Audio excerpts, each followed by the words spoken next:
Welcome to mega 9 TV. పులి పేరు చెప్పి భక్తులకు శ్రీవారి దర్శనం లేకుండా చేసి ఎంతో పవిత్రమైన తిరుమల నడకదారినే మూసేసిన ఘనులు వైసీపీ నేతలని నీటిపారుదల శాఖ మంత్రి నిమ్మల రామానాయుడు తెలిపారు.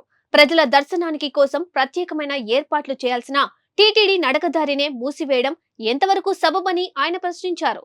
పాలకొల్లులోని పలు మండలాల్లో అభివృద్ధి పనులకు ఆయన శంకుస్థాపనలు చేశారు. మరి ఆ రోజు కరుణాకర్ రెడ్డి ఒక టీటీడీ చైర్మన్ గా ఆయనకి ఏ అర్హత ఉందో టీటీడీ చైర్మన్ గా చేయడానికి? ఆయన నాస్తికుడని ఆయన స్వయంగా ప్రకటించుకున్నటువంటి స్థితి గతంలో మనం చూసాం. దేవుణ్ణి నమ్మను అనేటువంటి వ్యక్తికి అత్యంత పవిత్రమైనటువంటి మరి టీటీడీ చైర్మన్గా నియమించడమే ఒక తప్పు.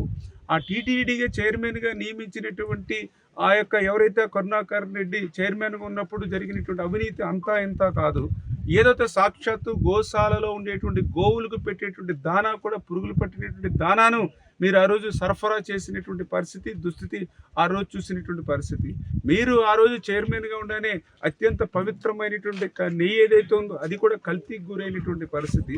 అంటే ఆ రకంగా ఒక దేవుణ్ణి నమ్మను అనేటువంటి వ్యక్తిని ఒక టీటీడీ చైర్మన్గా చేసి ఆ రోజు కూడా మీరు చూసారు ఏదైతే రేట్లు కూడా ఇష్టానుసారంగా, అంటే ఒక్కసారి తిరుపతి వస్తే మళ్ళీ ఇంకొకసారి రావాలంటే 100 సార్లు ఆలోచించేటువంటి విధంగా మీ పరిపాలనలో ఏదైనా మనం దర్శనం కోసం ఒక కౌంటర్ దగ్గరికి వెళ్తే ఈ కౌంటర్ కాదు ఆ కౌంటర్ కాదు ఇంకో కౌంటర్ కాబట్టి ఇంకో కౌంటర్ 10 కౌంటర్లు 4-5 గంటలు తిప్పినటువంటి పరిస్థితులు మీరు ఏదో పులి పేరు చెప్పి అసలు నడకదారే లేకుండా చేసినటువంటి పరిస్థితి. అంటే దానికి ప్రత్యామ్నాయ మార్గాలు ఆలోచించాలి తప్ప అవసరమైతే దానికి సెక్యూరిటీ, ప్రజలు వెళ్ళడానికి సెక్యూరిటీ చెప్పాలి తప్ప అసలు ప్రజలనే దర్శనానికి వెళ్ళొద్దని చెప్పినటువంటి వాళ్ళు మీరు దారినే మూసేసినటువంటి పరిస్థితి మీ పాలనలో ఎన్నో చూసాం.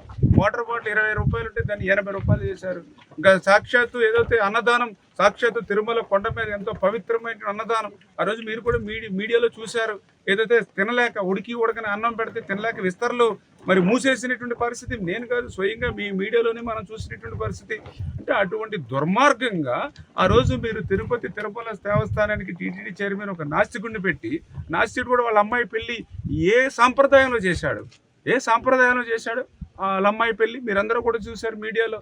మరి ఈ రకంగా తిరుపతిలో ఏముంది, ఒక నల్ల రాయి అన్నటువంటి వాళ్ళు ఈరోజు టీటీడీ పవిత్రత గురించి మాట్లాడుతూ ఉంటే దెయ్యాలు వేదాలు వల్లించినటువంటి పరిస్థితి ఉంది.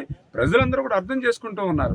ఏదైతే ఈవేళ అధికారం కోల్పోయినటువంటి స్థితిలో మళ్ళీ ఏదైతే ఆ యొక్క పీఠం ఎక్కడానికి కూడా ప్రజలకు సేవ చేయడానికి కాదు, 5 సంవత్సరాలు అంటే రక్తాన్ని తాగినటువంటి పులి మళ్ళీ రక్తాన్నే తాగుతుంది. అది పులి నైజం.